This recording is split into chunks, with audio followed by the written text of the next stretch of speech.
নিজ শ্ৰমদানেৰে দলং মেৰামতি সীমান্তবাসী ৰাইজৰ মৰিয়নীত বছৰ বছৰ ধৰি জৰাজীৰ্ণ হৈ থকা এখন কাঠৰ দলং নিজৰ শ্ৰমদামেৰে মেৰামতি কৰিলে অসম নাগালেণ্ডৰ সীমামূৰীয়া ৰাইজে। মৰিয়নী নাগাজাংকা উদয়পুৰ পথত থকা লোক নিৰ্মাণ বিভাগৰ এখন কাঠৰ দলং প্ৰায় 15 বছৰ ধৰি জৰাজীৰ্ণ হৈ থকাত অসম নাগালেণ্ডৰ দুইখন ঠাইৰে ৰাইজে যাতায়াতৰ ক্ষেত্ৰত দুৰ্ভোগ ভুগি আহিছে যদিও দলং নিৰ্মাণৰ ক্ষেত্ৰত লোক নিৰ্মাণ বিভাগৰ গাত নলৰিল। কেৱল দলঙৰ জোখমাখ কৰিয়ে দায়িত্ব সামৰিলে লোক নিৰ্মাণ বিভাগে।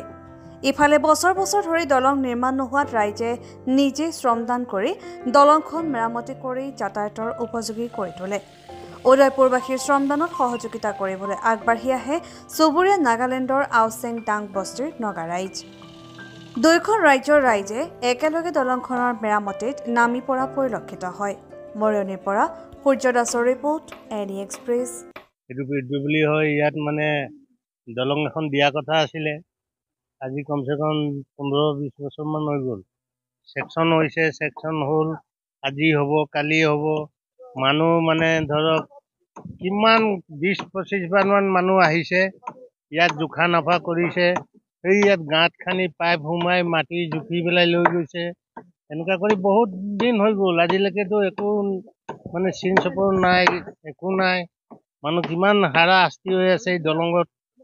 এই দলং ভঙা দলং এতিয়া এই আমাৰ এই নগাটো কোৱাৰ নিচিনাকে আমি দুজন মিলি কিনি এতিয়া গাড়ীটো পাৰ হ'ব নোৱাৰা কাৰণে এইটো এতিয়া বনাই আছে আমাৰখন। এনেকুৱা আছে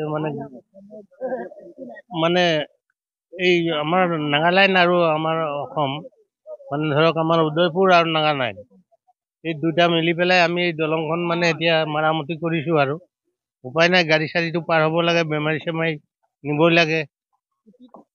কোৱা শুনিছোঁ যে ছেকশ্যন হৈ গ'ল, টকা আহি গ'ল, আজি নাই কালি বনাম, পৰহি বনাম, এনেকৈ কমচে কম 20 বাৰ মান আহি পেলাই ইয়াত জুখি নাপি গৈ পেলাই মানে মানুহ হাজিৰা পাম নে নাই সেইটোও ক'লে যে বোলে মানুহ আমি দিছোঁ, আপোনালোকে আহক, কামটো ষ্টাৰ্ট কৰক। এনেকুৱা বুলি আমি বহুত নিচিনা কৈছোঁ। তো আজিলৈকে মানে নাম ঠিক নাই। মানে এতিয়া এই ৰাস্তাটোৱে নাগালেণ্ডে হওক, আমাৰ অসমৰ মানুহে হওক, ইয়াত চাহ জনজাতিৰ সংখ্যাটো বেছি। সেই মানুহখিনি সদায় দিন স্কুলৰ পৰা ধৰি অনেক মানুহ অহা যোৱা কৰে। তাৰ উপৰিও আমি গাড়ী চলোৱা মানুহ, আমি গাড়ী চলাই এই ৰাস্তাটোৱে অহা যোৱা কৰি খাই আছোঁ। কিন্তু পইচা আহিছে বুলি শুনি আছোঁ, কিন্তু এতিয়ালৈকে সেই পইচা ব্যৱহাৰ কৰা নাই না নে কি হৈ আছে এতিয়ালৈকে। কিন্তু আমি এনেকেই নিজৰ শ্ৰমদান কৰি পিনে ৰাস্তা বনাই আছোঁ। ইয়াত এতিয়া ক'বলৈ গ'লে এইদিনা এখন গাড়ী পৰিছে, দুখ পাইছে। সেই ব্যৱস্থাখিনি কিন্তু চৰকাৰে এতিয়ালৈকে লোৱা নাই। তাৰ উপৰিও যেতিয়া পানী আহিব এই দলংখন পানী উটুৱাই নি হৈ যায়। এনেকুৱা ধৰণৰ কাম চলি আছে ইয়াত। এতিয়া নিজৰ পইচাই নিজেই খৰচ কৰি আমি কাম কৰিবলগীয়া পৰিস্থিতি হৈ আছে। গাড়ী নচলাটো 2 নম্বৰ কথা, আমাৰ পেট নচলা অৱস্থা হৈ আছে ইয়াত।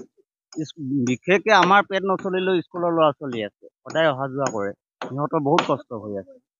আগতেও তেনেকৈ কয় বনাম, এতিয়ালৈকে বনোৱা নাই। পইচা আহিছে বুলি কয়, এতিয়ালৈকে কামত ধৰা নাই, কাম দেখি পোৱা নাই। আমি নিজৰ উপায় নাই, ল'বলগীয়া আছে, উপায় নাই।